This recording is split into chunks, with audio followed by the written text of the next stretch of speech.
Hello everyone, मेरा नाम है मनीषा। इस वक्त अगर हम बात करें हमारे पड़ोस में तो इस वक्त आग लगी हुई है। डोंट वरी, मैं अपने आसपास की बात नहीं कर रही हूँ, इस वक्त मैं हमारे देश की बात कर रही हूँ। और यहाँ पे देखिए कि बात करी जा रही है ईरान और इजराइल की। इससे पहले ना पाकिस्तान अफगान की लड़ाई आपको पता थी कि ठीक है, अभी पाकिस्तान और अफगान में लड़ाई चल रही थी, एक दूसरे पे बॉम्ब गिराए जा रहे थे, आतंकी हमले हो रहे थे, एक युद्ध की सिचुएशन वहां पे थी। अब ऐसा ही एक मंजर जो है वो ईरान और इजराइल में देखने को मिल रहा है। एक्चुअल में मुद्दा क्या है कि अमेरिका ना और इजराइल ये कभी नहीं चाहते कि ईरान जो है वो सुपर पावर बने या न्यूक्लियर पावर बने, क्योंकि अगर ऐसा हुआ तो कभी ना कभी एक दिन ऐसा आएगा कि जब ईरान इजराइल पे न्यूक्लियर अटैक कर सकता है। और ये बात हो सकती है, ये बात इजराइल को समझ आ चुकी है। इसलिए अमेरिका और इजराइल जो कि दोनों अच्छे दोस्त बन चुके हैं, वो ये चाहते हैं कि ईरान कभी भी न्यूक्लियर पावर स्ट्रेंथन ना बने। तो इस वजह से अमेरिका ने बहुत बार धमकी भी दी है, लेकिन बात करी जा रही है इजराइल की। तो इजराइल ने इस वक्त ऑफिशियली प्रीएम्प्टिव स्ट्राइक जो है वो कर दी है ईरान की कैपिटल, ईरान की राजधानी तेहरान में। और ये एकदम लेटेस्ट न्यूज है। और उसके साथ साथ में इजराइल ने अपने देश में इमरजेंसी डिक्लेयर कर दी है, यानी कि स्कूल कॉलेजेस को बंद कर दिया है। चलिए जानते हैं ये मुद्दा क्या है। तो देखिए, हर एक देश की ना अपनी एक डिमांड है। हर एक देश चाहता है कि उससे ऊपर, उससे स्ट्रांग कोई भी ना हो। और ऐसा ही जो है ना इस वक्त इजराइल में भी चल रहा है। इजराइल किसी भी कीमत पे नहीं चाहता कि ईरान जो है वो न्यूक्लियर प्रोग्राम बनाए। और ईरान भी ना बहुत तेज है इस चीज में, वो मना कर देता है कि वो नहीं कर रहे ऐसा, लेकिन कहीं ना कोई कुछ ऐसे एविडेंस मिलते हैं जिससे पता चलता है कि ईरान एक्चुअल में न्यूक्लियर पावर पे वर्क कर रहा है। और यही चीज यूएस को भी ईरान ने बोली थी कि वो नहीं करे, but at the end satellite images से ये चीज पता चली। चलिए जानते हैं पूरी बात। तो इजराइल के हमले से एक अहम सवाल खड़ा हो रहा है कि ईरान जो है ना वो परमाणु हथियार के कितने करीब है। ये क्वेश्चन अभी तक आ गया है। क्यों? क्योंकि ईरान की साइड से कोई भी सच ऑफिशियल इंफॉर्मेशन नहीं मिली है, ऐसी कोई अनाउंसमेंट नहीं मिली है कि वो न्यूक्लियर के ऊपर वर्क कर रहा है।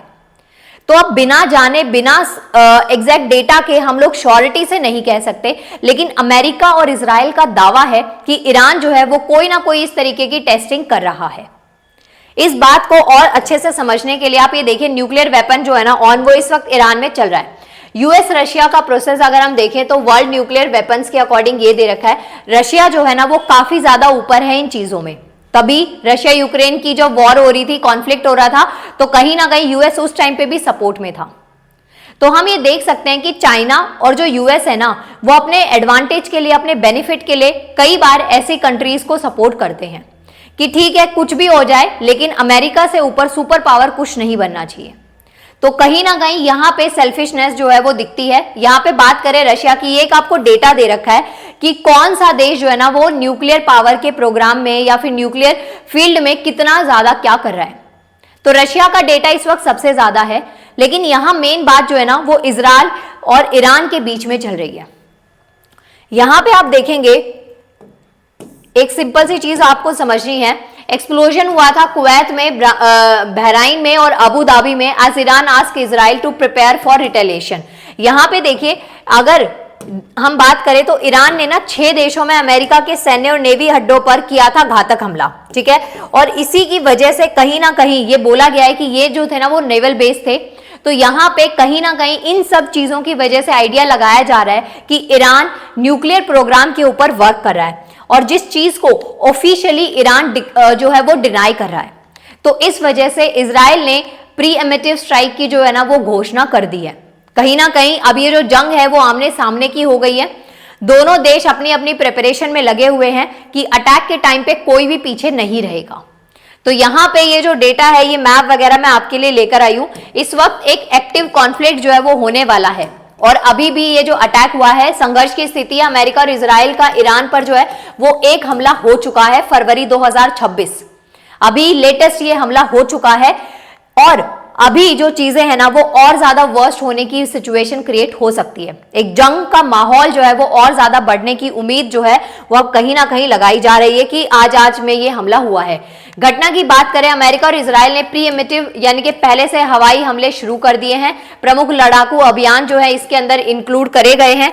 प्रतिक्रिया देखें तो ईरान ने इजराइल और अमेरिकी ठिकानों की ओर से मिसाइलें दागी हैं, तो यानी दोनों ही देशों की साइड से जो है वो चीजें चल गई हैं। इस वक्त अमेरिका और इजराइल साथ में है और ईरान के अगेंस्ट है। ईरान भी पीछे नहीं हट रहा है, बराबर जवाब जो है वो ईरान की साइड से दिए जा रहे हैं। लक्ष्य की बात करें, सर्वोच्च नेता खोमेनी के कार्यालय हैं और परमाणु स्थल और मिसाइल उद्योग हैं जिनको ब्लास्ट करने की चीजें जो यहाँ पे हो रही हैं। 12 दिवसीय युद्ध जो है वो 2025 में चला था। संघर्ष की अगर हम देखें, मध्यवर्ती अवधि थी और फिर उसके बाद में अब दोबारा से जो है ना ऑपरेशन मिडनाइट हैमर लगा था कि 2025 में चीजें खत्म हो जाएंगी, बट वो सिर्फ एक इंटरवल था, बीच में एक ब्रेक था। अब दोबारा से आज से 28 फरवरी आज है और आज से दोबारा से ये जो है ना चीजें स्टार्ट हो चुकी हैं। फिर से ऑपरेशन मिडनाइट हैमर जो है वो स्टार्ट हो चुका है 28 फरवरी 2026। इजराइल ने हवाई रक्षा को निशाना बनाया है, अमेरिका ने परमाणु बंकरों को, और कहीं ना कहीं ईरान पे जो है ना ये अटैक साझेदारी से बोल दिया गया है। सैन्य अभियान का अगर ब्यौरा हम देखें, विवरण देखें, तो अमेरिका की भूमिका इसमें B-2 स्टेल्थ बॉम्बर्स की रही है, बंकर बस्टर रहे हैं इसमें। इजराइल की भूमिका जो है वो सर्वोच्च नेता के कार्यालय है और इन सबको रडार में डाला गया है। तो दोनों देशों ने मिलके इस वक्त ईरान के ऊपर जो है वो हमला बोल दिया है। और यहां पे लक्ष्य विश्लेषण है कि जो परमाणु बुनियादी ढांचा है जो कि ईरान कह रहा है कि वो कर ही नहीं रहा, उसकी सैटेलाइट इमेज जो है इस वक्त यूएस के पास है, तो वो चीज को ब्लास्ट करने की तरकीबें जो हैं वो चल रही हैं। अब देखते हैं ये जो लड़ाई है ये कितनी बढ़ेगी, कब तक चीजें यहाँ पे चलेंगी, नागरिक उड्डयन और भारत पर भी प्रभाव पड़ेगा। तो देखिए हम सब एक दूसरे से जुड़े हुए हैं, कहीं पे कुछ भी हो, कोई भी आतंकी हमला हो तो दूसरे देश पे कहीं ना कहीं इफेक्ट पड़ेगा। रशिया यूक्रेन का जब कॉन्फ्लिक्ट हो रहा था तो उस टाइम पे भी भारत पे चीजें पड़ी थी, इंपैक्ट पड़ा था। अफगान और पाकिस्तान में जो चल रहा था उसके बाद भी हमारे देश को इफेक्ट पड़ा था। अब यहाँ पे पड़ोस में कोई चीज हो रही है तो उसका जो इम्पैक्ट है, नेगेटिव इम्पैक्ट, वो हमारे घर तक जरूर आता है। तो वही चीज है, देखते हैं अभी आगे क्या चीजें होंगी, क्या सिचुएशन जो है कितनी वर्स्ट होगी। सो ऐसी इंफॉर्मेटिव वीडियोस के लिए आप जुड़े रहिए मुझसे। मिलते हैं नेक्स्ट वीडियो में। Thank you.